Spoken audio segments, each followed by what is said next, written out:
Para hadirin, mari kita bentangkan doa restu untuk keduanya sebagai kado terindah agar takwa menjadi penguat dalam meniti sirat keluarga sakinah, mawaddah, warahmah. Assalamualaikum warahmatullahi wabarakatuh. Para public speaker, khususnya MC, dan wabil khusus lagi adalah MC pernikahan. Di luar sana juga saya melihat ada perdebatan kecil antara MC dengan sahibul hajah. Dan perdebatan itu seringkali adalah perdebatan yang bersifat aksesoris, bukan sesuatu yang wajib ada pada saat pernikahan.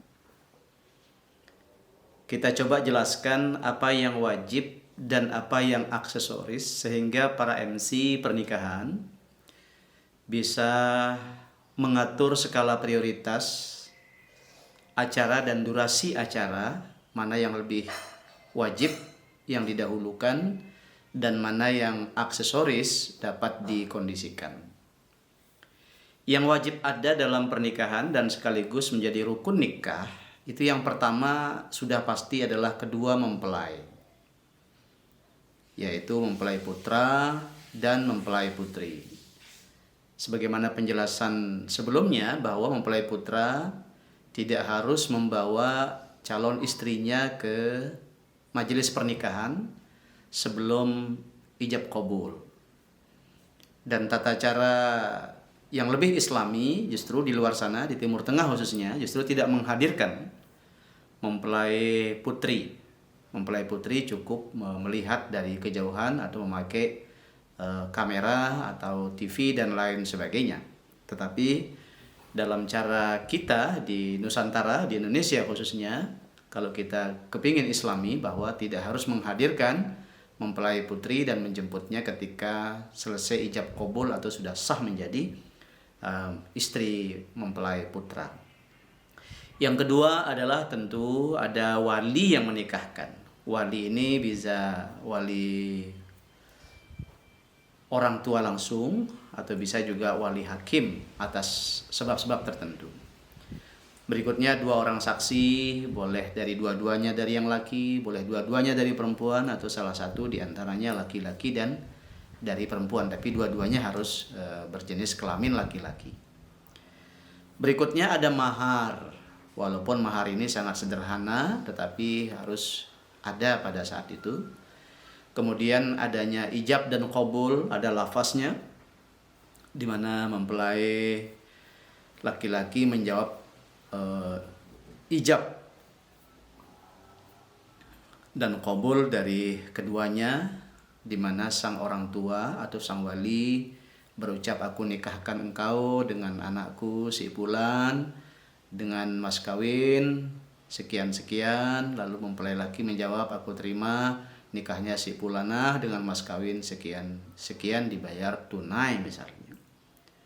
Kemudian ketika hadirin para saksi terutama yang memang wajib mengesahkan, termasuk KUA di situ, apakah sudah ijab qabul ini sudah sah. Tanda sahnya adalah ketika nama, kemudian jumlah mahar itu sesuai dengan yang diucapkan oleh wali. Jangan sampai yang diucapkan itu adalah orang lain, lalu kemudian sang mempelai putra mengucapkan orang lain, atau yang diucapkan itu adalah mahar lain, jumlahnya beda sama yang diucapkan oleh mempelai laki. Itu menyebabkan harus diulangnya ijab qabul itu. Artinya seorang MC pernikahan harus mengerti dan tidak boleh ikut mengesahkan daripada ijab qabul itu, apalagi ijab qabulnya belum tentu sah. Karena yang wajib mengesahkan itu minimal 3 orang itu. Yang pertama 2 orang saksi, 1-2, kemudian yang ketiga adalah KUA, dan berikutnya para saksi-saksi yang lain termasuk orang yang akan berdoa, orang tuanya, dan lain-lain. Nah, itu yang wajib ada di dalam pernikahan itu. Nah, sekarang mana yang aksesoris? Misalnya pada simulasi video yang sebelumnya, yang aksesoris, misalnya seorang putri memohon izin kepada orang tuanya untuk dinikahkan. Secara logik, tentu tidak akan ada acara pernikahan itu kalau tidak ada proses sebelumnya. Misalnya lamaran, lalu mengiyakan, ada transaksi, mahar, dan sebagainya. Kenapa harus ada acara izin seorang putri, mempelai putri kepada orang tuanya? Itu adalah aksesoris yang boleh iya dan boleh tidak dilaksanakan. Iya, kenapa? Yaitu hanya untuk menegaskan supaya khalayak mengetahui bahwasannya sang ayah sudah mengizinkan secara penuh anaknya untuk menikah. Jikalau tidak, berarti acara majelis pernikahan itu ada tentu setelah melewati proses termasuk izin dan restu, izin seorang anak dan restu daripada orang tua. Yang berikutnya yang aksesoris adalah tentu pembacaan ayat suci Al-Quran itu afdol. Afdol itu adalah adanya lebih baik. Tidak pun juga tidak apa-apa. Cukup misalnya dengan dibuka dengan Al-Fatihah oleh MC, ya sudah, acara itu boleh dilanjutkan, tidak harus dengan membaca ayat suci Al-Quran. Nah, dalam pembacaan ayat suci Al-Quran ini, saya sering sekali mewanti kepada Ahlul Bait untuk petugas yang mendampingi atau menjemput sang qori untuk membisikkan tentang durasi acara, sehingga sang qori yang diamanahkan untuk membaca ayat suci Al-Quran itu bisa mengkondisikan berapa durasi waktu yang diberikan, apakah makro atau yang dibaca itu 1 ayat, 2 ayat, karena acaranya ada beberapa sambutan dan sebagainya, sehingga tidak menghabiskan durasi yang panjang. Kalau saran saya adalah singkat saja. Misalnya kalau An-Nisa ayat 1, An-Nisa saja. Kalau Ar-Rum 21, Ar-Rum saja. Karena tentu apalagi kalau ada acara resepsi setelahnya. Kecuali kalau acara pernikahan dengan resepsinya berlainan waktu. Itu boleh qori menyesuaikan agak panjang sampai 2 makro dan sebagainya. Berikutnya yang aksesoris adalah penyematan cincin pada saat pemberian mahar dari laki-laki ke perempuan.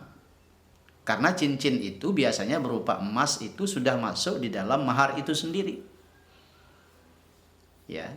Artinya cincin itu adalah gram daripada emas itu kadang-kadang sudah masuk di mahar yang diberikan oleh mempelai putra ke mempelai laki-laki dan tidak harus disematkan. Kalau disematkan, sekali lagi itu adalah seremonial aksesoris untuk menegaskan bahwasannya 2 cincin itu, 1 untuk laki-laki dicematkan dan 1 untuk perempuan misalnya. Tapi yang untuk laki-laki itu bukan kemudian bagian dari mahar, itu hanyalah tanda Misa Konggolizo, yaitu tanda janji suci pernikahan dari seorang suami kepada sang istri misalnya. Berikutnya yang aksesoris adalah ketika sang perempuan ini berbeda tempat dengan yang laki untuk menjemput. Menjemput sang mempelai laki yang perempuan ini misalnya. Nah, itu juga aksesoris yang boleh tidak dihadirkan, juga boleh dihadirkan. Tetapi agar syiarnya dapat, kita di Indonesia biasanya di Lombok khususnya itu lebih afdolnya yaitu tentu menghadirkan. Tetapi dengan batasan yang jelas. Artinya istri kita adalah bukan barang pajangan, bukan harus dilihat oleh katakanlah semua orang dengan perhiasannya yang menor dan sebagainya. Acara nikah itu adalah acara yang sakral, jadi proporsi make up-nya adalah proporsional saja, tanpa menghilangkan estetika daripada pernikahan itu sendiri. Yang berikutnya aksesoris adalah nasihat pernikahan. Nasihat pernikahan itu sudah terangkum di dalam khutbah nikah. yang dibacakan sebelum ijab kabul. Maka ada yang menggabungkan khutbah nikah dengan nasihat pernikahan. Ada petugas KUA juga yang menerjemahkan langsung dari khutbah nikah itu ke dalam bahasa yang dimengerti oleh banyak orang, apakah Indonesia atau Sasak atau suku bangsa lainnya. Artinya tidak wajib ada nasihat pernikahan itu. Berikutnya adalah sambutan keluarga. Apalagi sambutan keluarganya misalnya mengambil porsi nasihat pernikahan, itu juga tidak harus ada. Tapi kalau ada pun tentu lebih afdol. Ada ruang untuk keluarga menyampaikan terima kasih dan mohon maaf kepada hadirin tamu undangan yang berbahagia.